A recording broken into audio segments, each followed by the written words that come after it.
Vartak. Okay. Sayali, काय सांगशील तू? स्वतः लग्नाच्या हळदीच्या मंडपामधून मतदानाला आलीस. काय नेमकी तुझ्या मनातली कन्सेप्ट होती?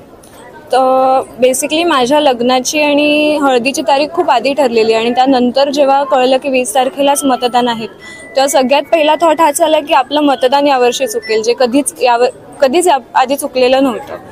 सो पप्पांना आधीपासून सांगितलेलं की काहीतरी करू शकू की जाऊन पटकन करता येईल आपल्याला मतदान, कारण हळदीच्या अंगाने आपल्याला जाणं शक्य नाही. पण बऱ्याच लोकांनी खूप सपोर्ट केल्यामुळे आज माझं हे मतदान होऊ शकलंय. त्याच्याबद्दल मी खूप आभारी आहे या सगळ्यांसाठी. तुला काय वाटलं की आपलं मतदान झालंच पाहिजे?